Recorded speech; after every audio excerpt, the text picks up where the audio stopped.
Welcome to this week's episode of the Prep Athletics Podcast. I'm proud to have joining us Coach Cary Herer, head coach at Cats Academy, which is NEPSAC AA, and also in the NEBL League. And we talk about his roots growing up, watching his dad, who was the AD and was around sports a lot in Southern Connecticut. And then he chose to play for UMass and ended up playing for Calipari there when he got hired and was teammates with Mike Burns, teammates and roommates. Mike Burns, friend of the program, who was head coach of the Tilton School. And then he talks about, working for Starter when the Starter jacket was huge in the early 90s, and then Cats Academy, and really breaks down what the school offers both academically, on the court, with development, with exposure, and really loved having this conversation with him. He was just fired up to be talking about it. One thing I do want to mention on this podcast, if you can see now, I am wearing a Ball State sweatshirt. This is my cousin Chris Hood sweatshirt that I bought through his NIL store. So if you are a Prep Athletic family member or a former client, or you're out there now and you've got an NIL store or deal going on, let me know. I'd love to promote it. Would love to buy your stuff and share it. So yeah, and also tune in to the podcast by subscribing on all the major podcasting platforms, as well as YouTube, where we have bonus content. So thanks for tuning in and enjoy our podcast with Coach Cary Herer.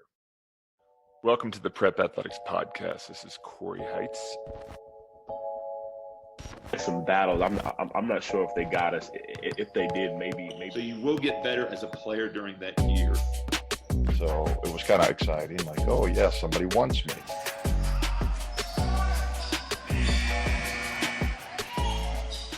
Cary, welcome to the podcast. Appreciate you having me. Yeah, it's good to see you again. And give us a little background on yourself. Like, where did you grow up and what got you into basketball? So I grew up in Southern Connecticut, and my dad was always in basketball. He was an athletic director in the Bridgeport school systems. So I just followed my dad around. He was athletic director at Harding High School, who had some great teams back in the day. And so that kind of got me into the sport. Gotcha. And then you ended up choosing Massachusetts, pretty big time team back in the 8-10 days. And why'd you choose UMass? So I was not highly recruited out of high school. I had a couple of choices, but it ends up being who wants you the most. So they recruited me the hardest, and so I ended up there, which for me it was a great choice. What made it a great choice? So it was just a great school, and I didn't have it easy. So I was recruited by a coach you never heard of, Ron Gerlofson. Dennis Jackson, who was the recruiter. He was a big 5-star guy.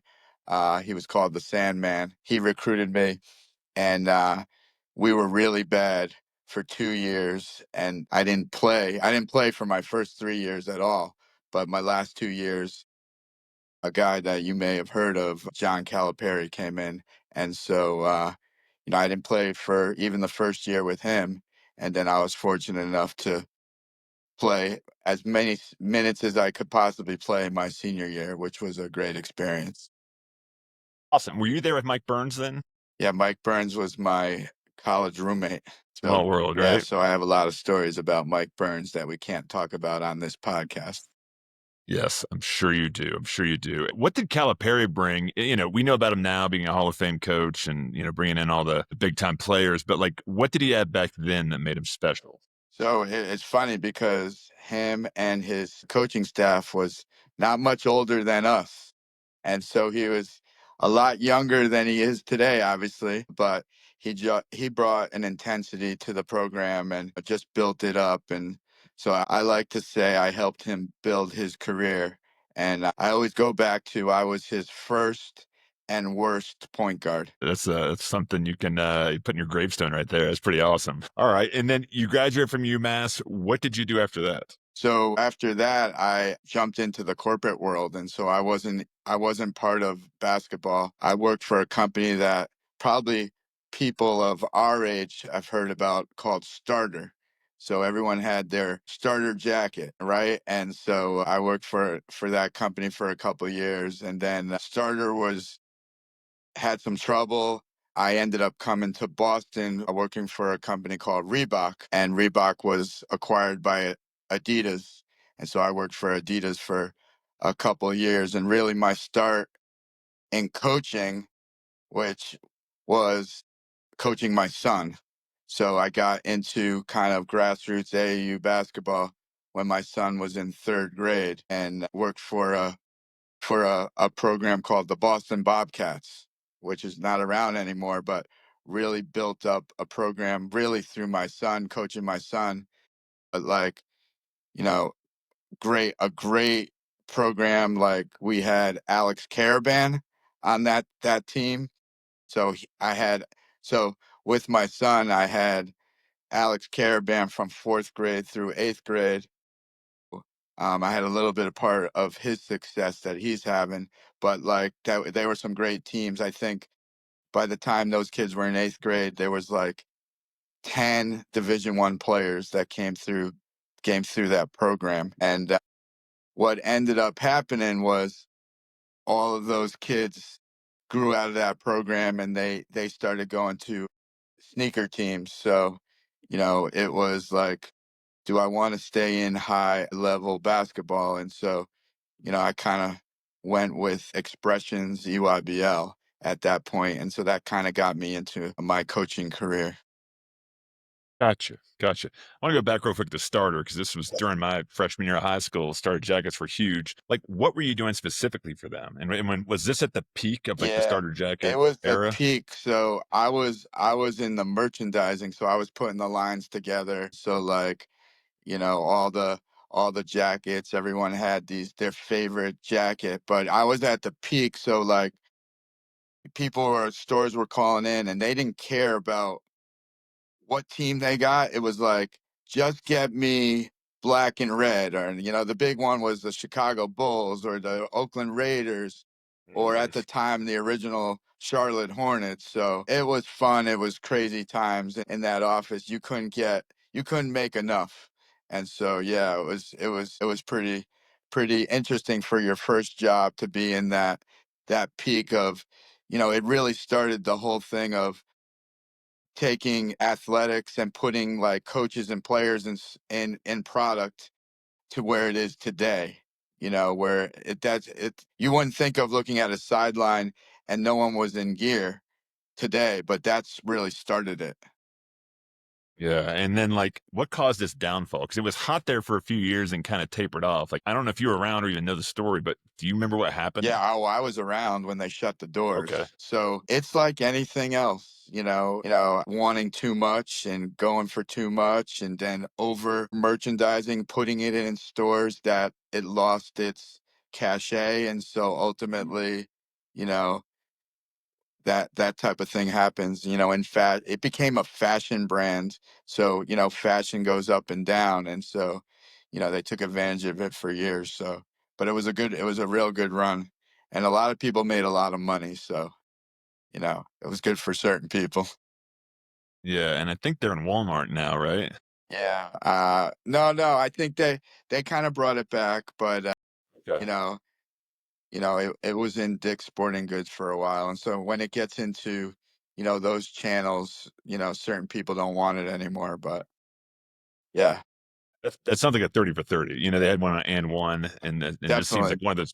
It seems definitely. like one of those brands that would at least be a 45-minute ESPN 30 for So I 30. was Or actually, and I know this is off topic, but one of my big stories is, so they created the locker room tee, so team wins a championship, you put that t-shirt on, and now it's the hat, right? And so Starter created that whole thing.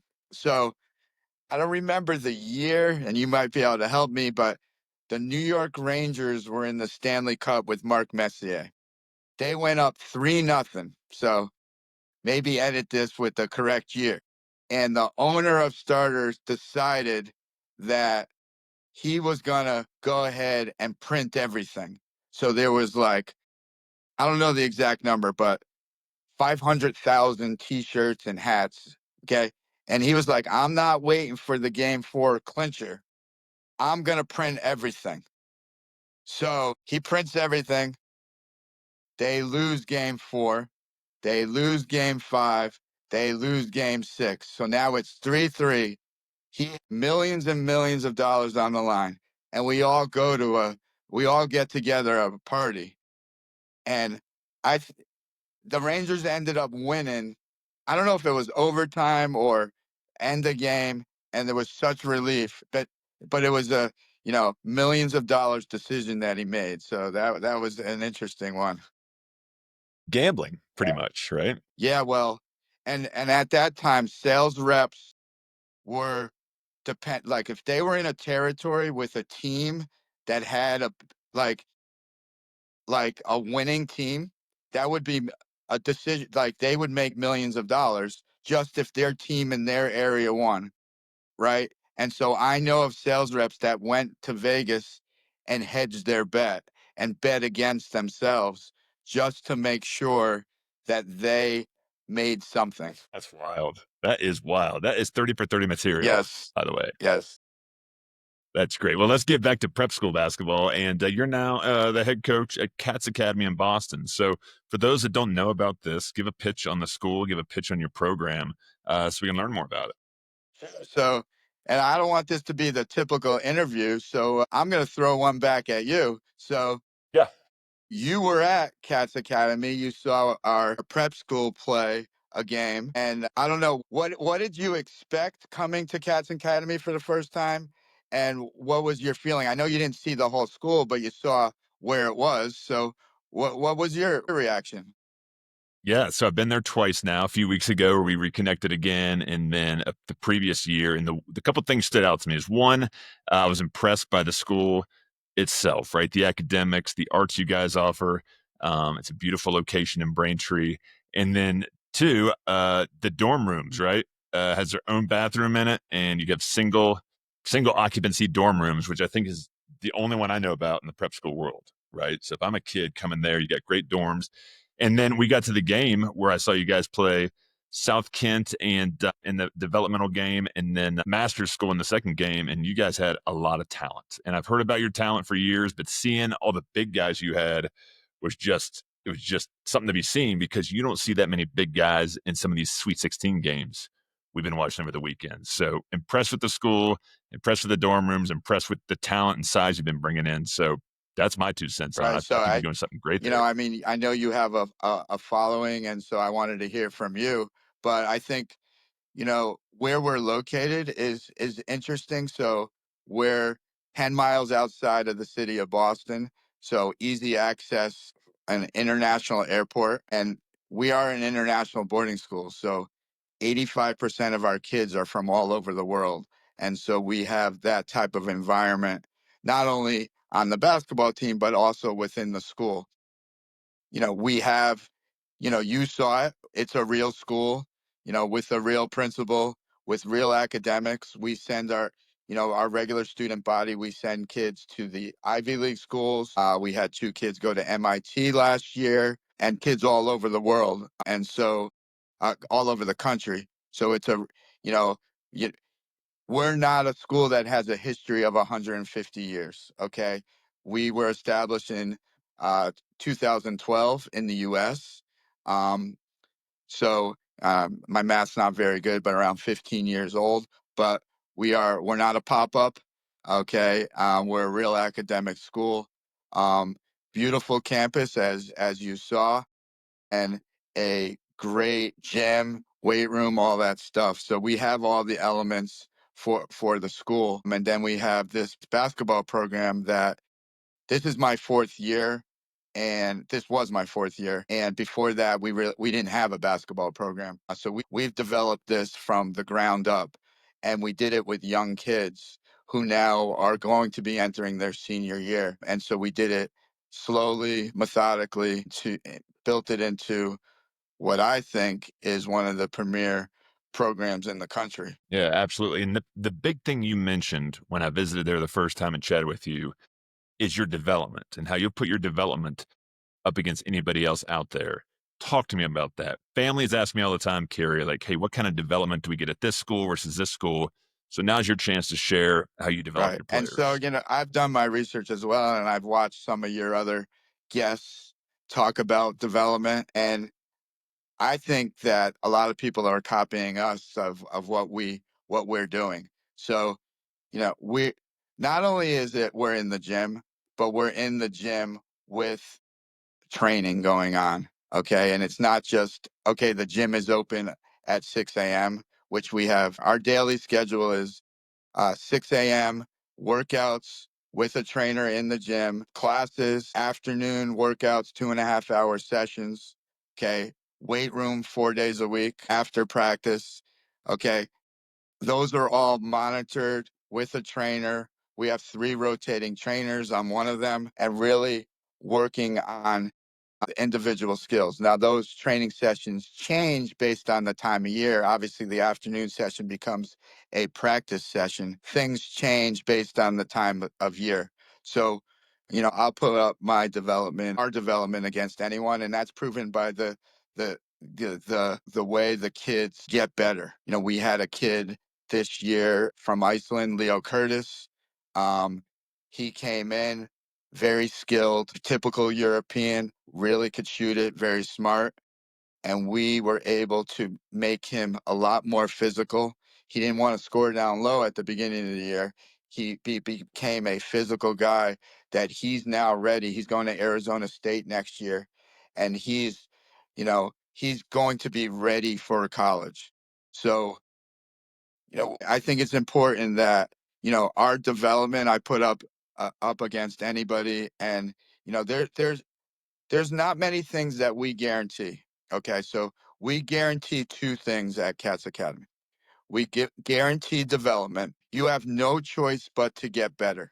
Okay. We're in at 6 a.m. afternoon training. And then what I didn't mention is, the kids go to dinner, then they could go back into the gym.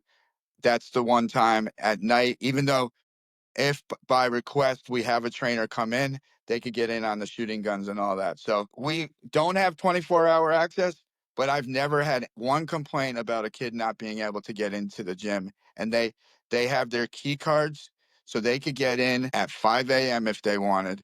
We really pride ourselves on our development. So that's our one guarantee.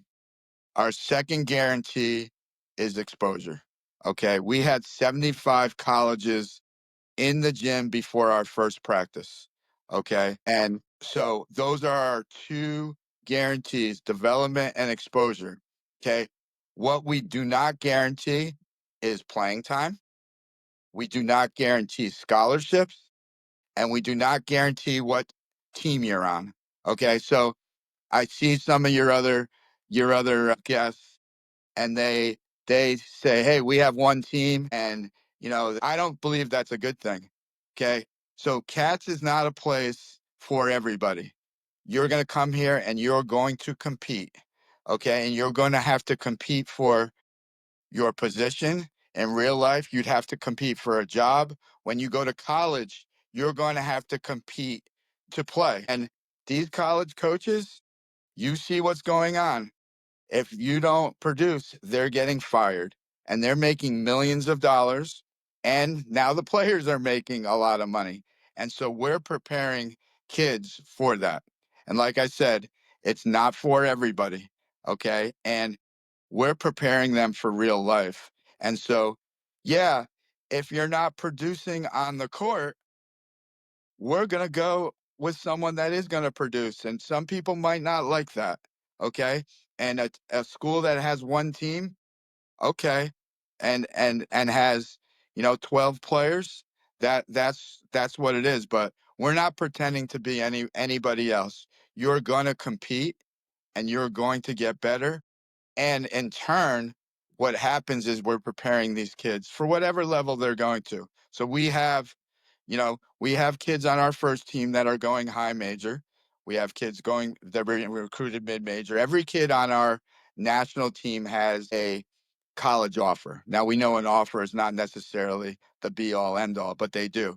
We have kids on our second team, okay, that also have offers. And so we're putting on the court 2 very high level teams. You saw our second team play, and it's a super high level. And what we also do is we put our kids in their college position.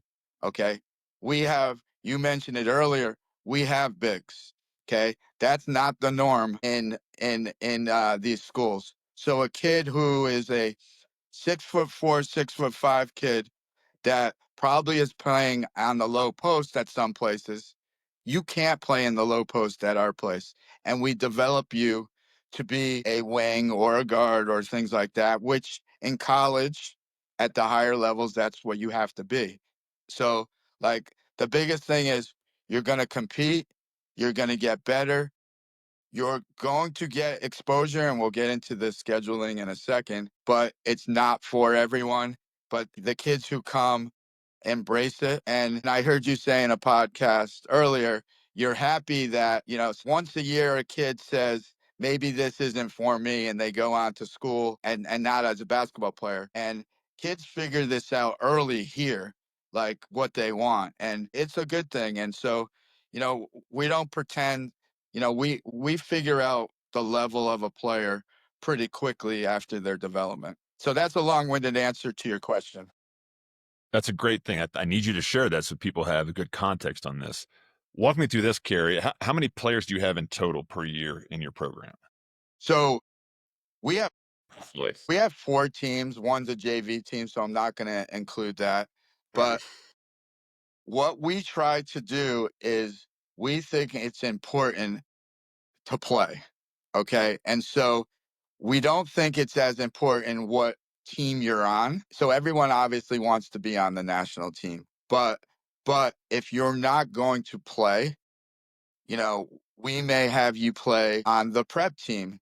And we've had cases this year where kids, you know, sat on the bench on the national team, got some minutes, but really played the entire game on the prep team. And so, we'll have some of that happening, but it changes every year, but we'll have 10 kids on the national team, 8 to 10 kids on the prep team, and then we have a varsity team, which is more of a traditional team. We'll have around 8 to 9 kids on that team. But it changes every year. But the big deciding factor is, where are you going to play? Yeah. And then the big question families have is, hey, are these 75 coaches going to see my kids? So walk me through the open gym period and like who's actually out there competing in front of these coaches. Right. So the minute the kids step on campus in September, we start open gyms. And we've become a destination for the open gym. When a college coach comes to the Northeast, there's a handful of schools that they're coming to, and they're coming to our school. So we have every Power 5 conference coaches are coming to our school. I gotta turn the light on here. Okay, you can Get still that see me. motion sensor going. Okay. Yeah. If you're on the national or prep team, you get to be seen by these coaches. Okay. And so it's not determined right away, but it's kind of, it's kind of determined that, you know, if you're come in recruited to play basketball, you will be seen by these coaches. Now, we always talk about exposure or be exposed. And so sometimes that's not a good thing, but, every school that was in to see Jalen Harrell or Leo Curtis got to see every kid. And so, whether it was Alabama or a D3, they were all in to see all the kids. So everyone gets to be seen. And, we that's the big thing that we have to draw from, where not many schools are getting these colleges to come in and see them, especially with what's going on right now with, the portal and older kids and things like that. So half the battle is getting to be seen. And, if you can play, they'll see you here. Yeah, love it. And right now, I don't know when this will come out, but the Elite Eight just happened yesterday. Final Four set for next weekend, and the transfer portal is packed right now, right? Which is challenging for you now trying to place these kids into that collegiate level with all these older men swirling around. So, what is your placement strategy from your high majors down to the end of the bench in the second team? So they're all different, but the minute you come here, we put together a plan. And you are what you are based on where you're being recruited, and then we kind of figure it out. Summer is a huge thing for these kids, whether it's with their AAU programs or with the summer showcases that we have. And so we kind of put the plans together, and we're constantly, working with them, working with their parents. College coaches are constantly calling us, at every level to figure, even though they're recruiting the portal, they always keeping updated on these kids. So, it's a personalized plan that we work with every kid that's within the program that has aspirations of playing in college. Yeah, and talk to me about timing now, because in the old days, offers were being thrown around during open gyms, and kids would commit early and they were done. Now, with waiting for the portal to settle down, a lot of signings are happening after that. So, talk me through like what advice you give stressed out parents of post grads that are just kind of, they got a lot in the line here, and they're looking to you for guidance. Like, what do you say with this new time we got? So again, every situation is different. And, what we've been saying is, if you like a school, you like a program, and that's where you want to go, don't wait. So like that's easy for the high major kids. So it's a trickle down effect. So you got the high majors, you got the mid majors looking at the high majors, the low majors looking at the mid majors, and then the D2s kind of waiting. So it's kind of a wait and see. So it's easier for the high major kids. It gets harder for the others. And we've just been saying, if you like something, don't wait. But for others, you have to be patient and wait for your opportunity. So it's different in every situation. And we've seen every situation so far. I know. And do you do any advising on NIL if a kid's looking at multiple options at the high major level or mid major? So it depends again. So yes, and there's a strategy with NIL that, it's a business. And so our goal is to get a kid in the right situation, but then once they are, also getting him and his family the most money possible. And so we work with the family to help them along, and we've been able to get kids a lot more money than they were initially offered. But then also, this world is changing, and now you're dealing with agents as well. So in some cases, when there's an agent involved, we kind of step back and let, the agents deal with it. So each situation is different. Having international kids also is different. Most of them do have agents. And so, you know, we've been prepared to talk to deal in all different situations, and so we have experience in that. But when you're talking with NIL, you're really talking Power Five, and so beyond that, it's a lot less. And so, not everything's about NIL.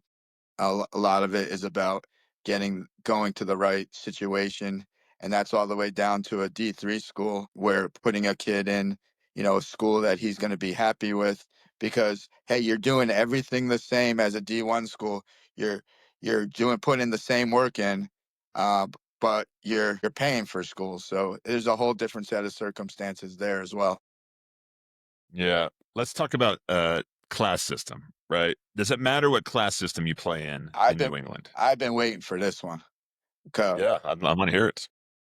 So there is Done your homework, Cary. there is absolutely a difference in classes. So, when you're at school like ours, okay, when college coaches are constantly coming through, okay, versus a different, where they, there may not be a Division 1 kid on the roster, or maybe a low major. These coaches got so much to do with limited time, that they're going to pick the spots that give them the most bang for their buck. And so they're coming to our school. Okay. So, you know, there's a choice between the classes. And, if you're a lower class, you choose to be a lower class. You can't say that, oh, I'm a lower class, but I'm really a double A school. No, no, you're not a double A school. Okay. You are you made it starts with the administration. Okay. You can't have a good program without the head of school, the president of the school being supportive. And we fortunately have that. And so, it doesn't just happen. Okay. And so, you first have to have the schedule. Okay. If you're a high level national program, you're playing a schedule that every single game is, you could win or lose. I was scared to death about the schedule I put together this past year. I didn't know if I was going to win a game. Okay. We were fortunate enough to go 28-7. Okay. But my schedule was, I, I had league games, which were high level league games. Okay. Double A games. And then my 16 remaining games were above that class. And it was, okay, what can I do to give the kids the highest exposure, play the best teams possible, and then qualify for the national prep championship? And that was my only goal. Okay. And every single game was against a team that could beat us. Okay. In the lower classes, you may have 2 or 3 games a year that you have that. And so we're playing against kids that, well, every kid on the court is going to play college. And pretty much you could count 5 to 10 kids on the court will go D1, different levels of D1. But, so it's competition. A college coach comes, they can see or kind of look at how this kid will play against college level talent as well. So absolutely matters. And kids go to, well, I'll ask you, why do kids go to prep school? Yeah, most of them want to bump up a level and ideally get a scholarship. Okay, so right, it's it's they want a scholarship. Okay, they also want to get better, right? Some do it for maturity reasons and they got to get stronger. Okay, but ultimately, it's not. They don't aspire to win their league championship when they go to prep school. Once they get there, then that becomes a team goal. But really, they're going to eventually want to go to college for free. Okay.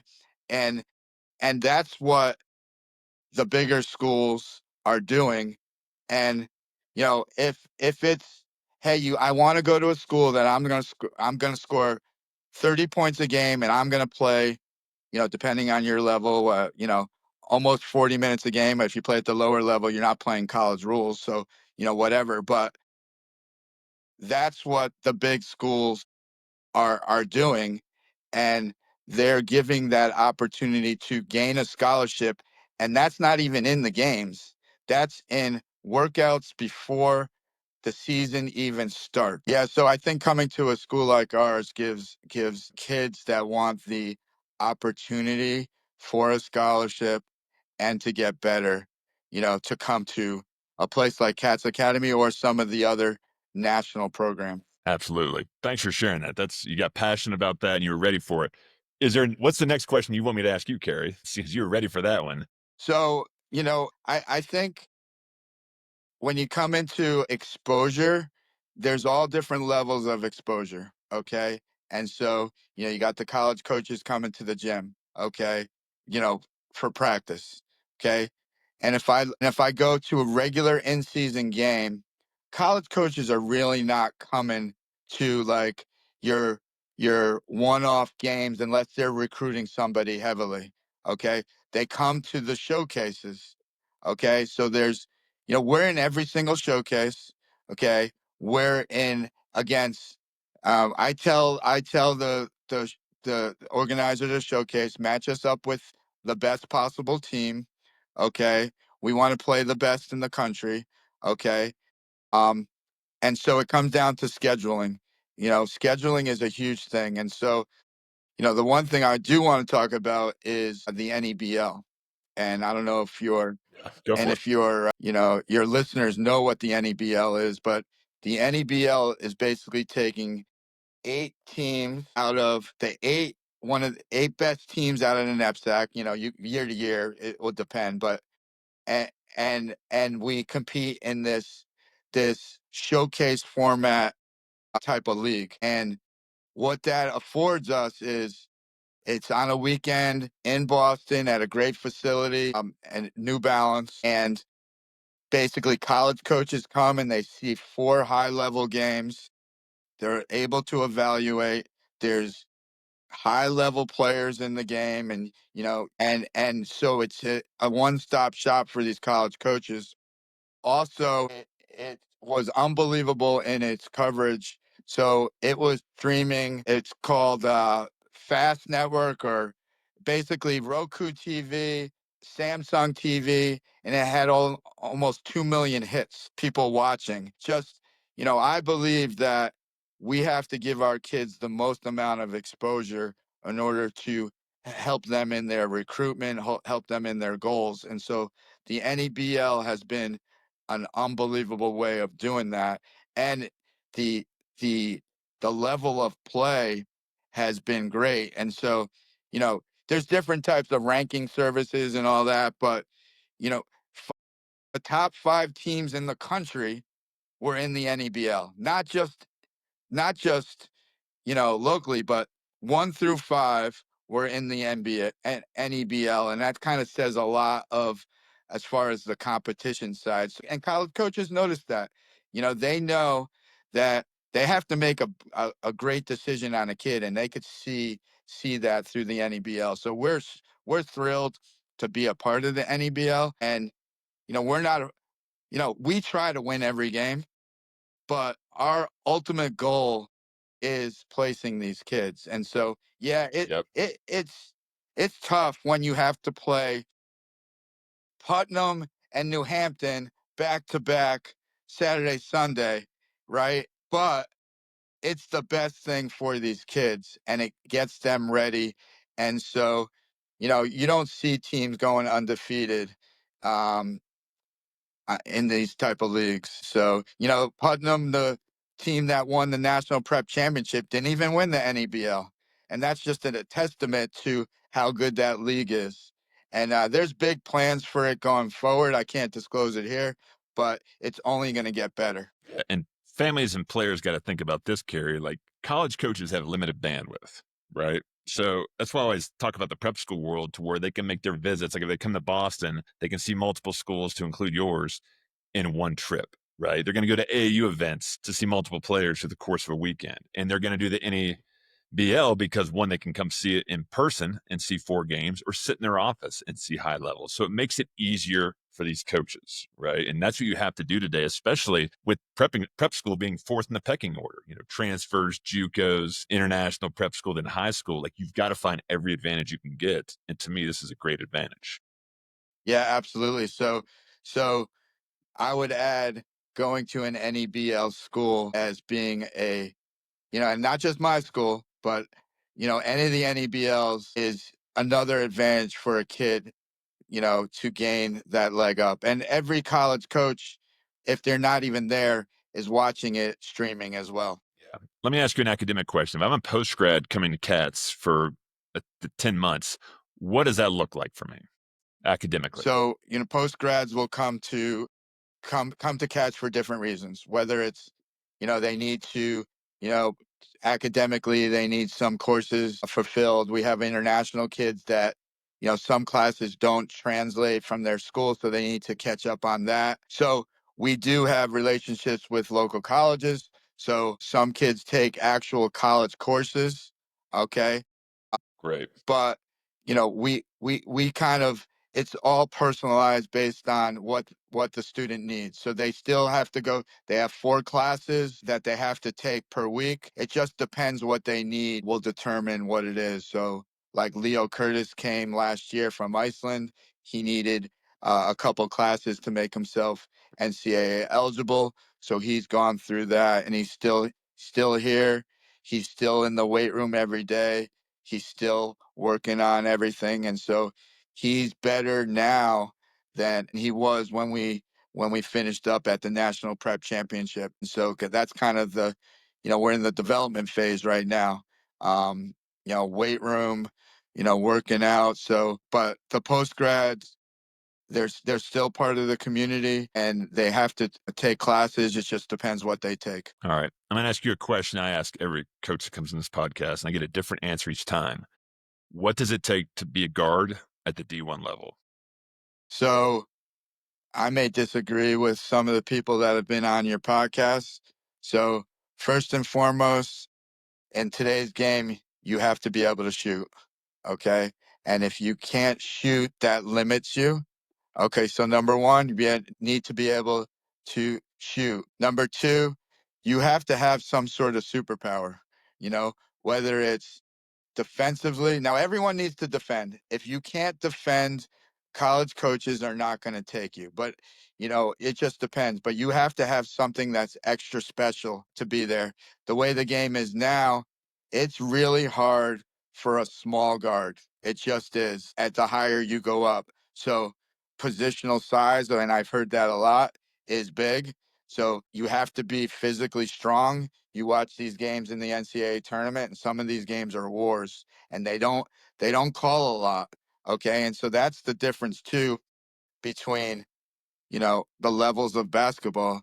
At the higher level of prep school basketball, you have college officials, and they're reffing it like college games, and so you get ready because they're not calling a lot of these fouls that they call in regular public school basketball. And I always get frustrated when every once in a while we'll get a public school referee that just doesn't understand what's really going on. I mean, you've seen some of these Sweet 16 and Final Eight games.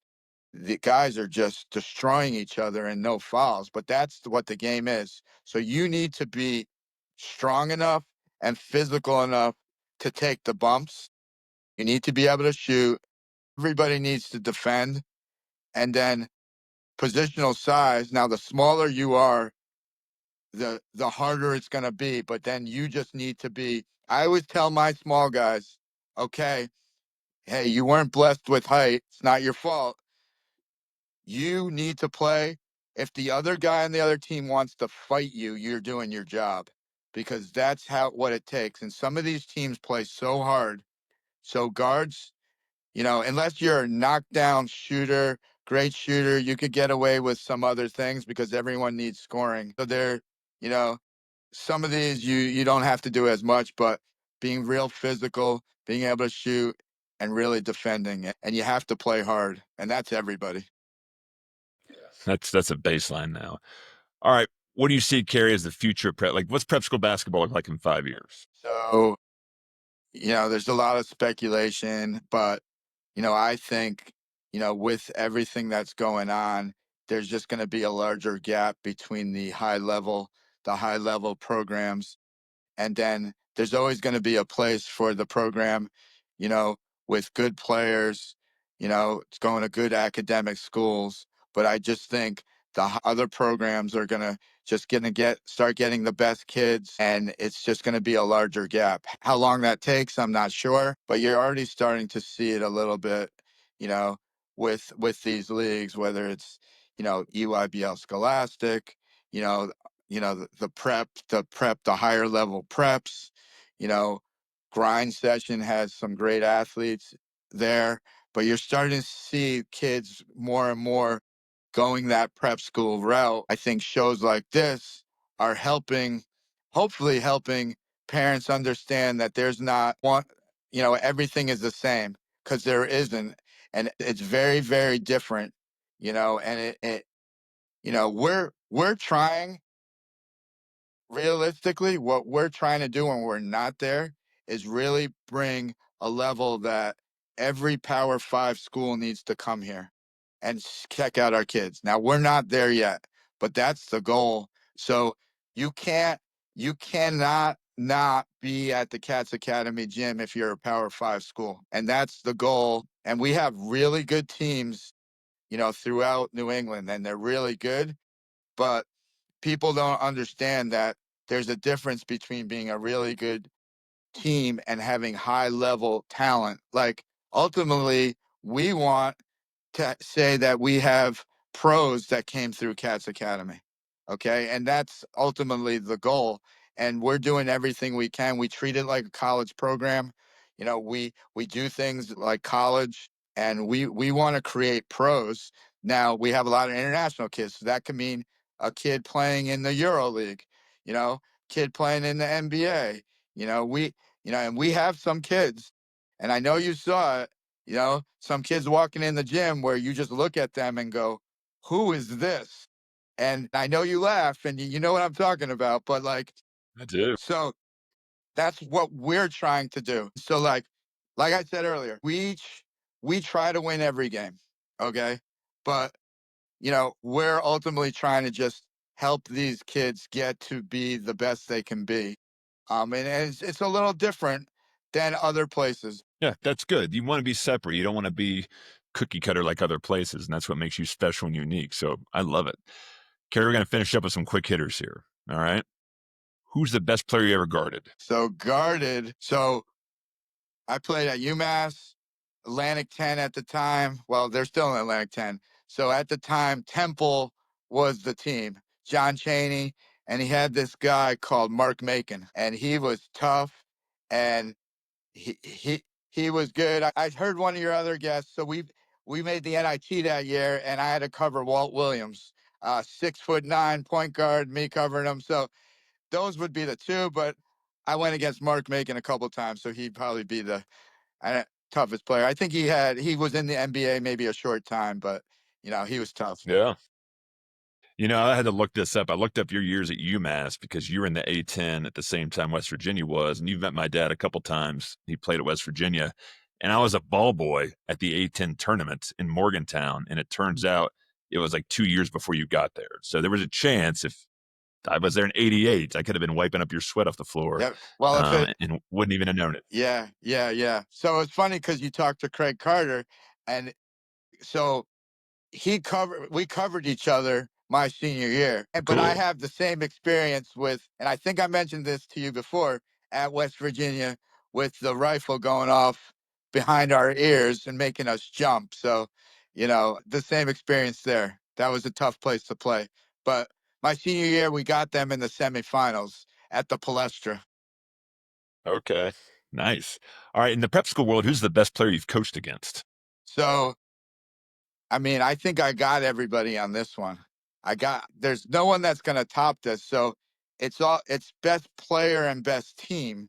So last year, I was the sacrificial lamb up in Maine to go against Mount Verde. So it could be the greatest team ever put together in high school basketball. They're projecting them to have 5 NBA first round draft picks.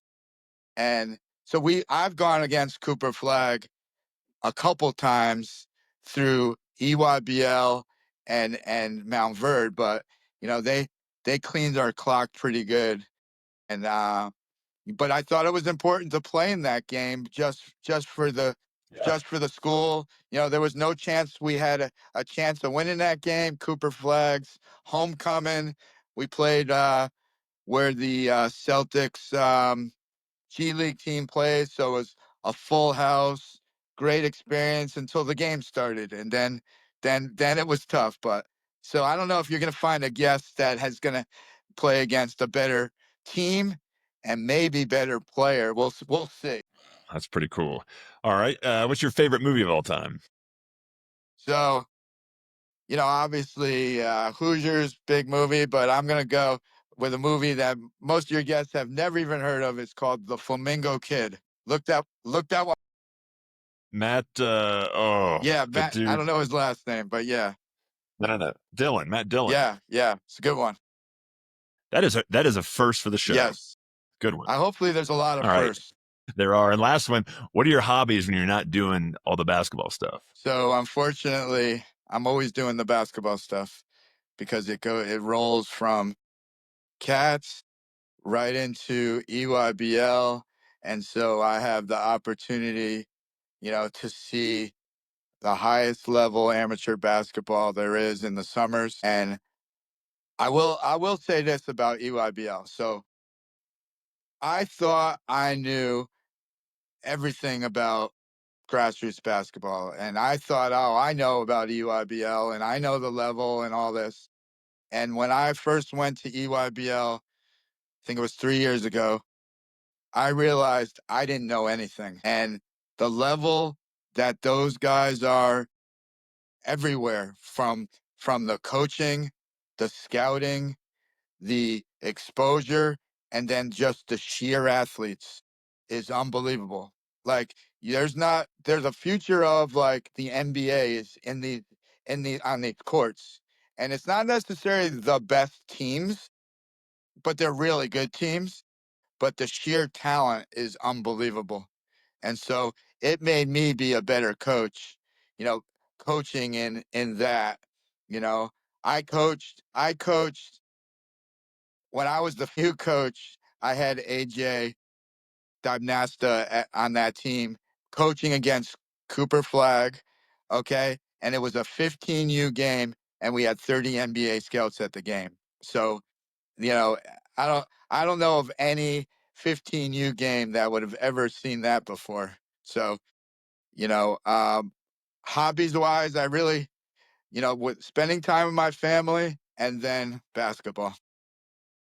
All right. Is there anything we didn't touch on that you want to mention before we go? No, I just, I think Cats Academy is an unbelievable place to develop high level talent and to really challenge yourself. And, you need to be a certain type of kid, certain type of family to want to come here. And it's hard and it's not easy. And if you want something easy, it's not the place for you. But if you want a challenge and if you want to, you know, get to your maximum potential, we would love to kind of talk to you and figure out a way, to come here, because it's a special place and it's only, you know, we're really building it, and we have a lot of announcements coming in the future that are going to blow people away. Awesome. And where can people find you if they want to reach out?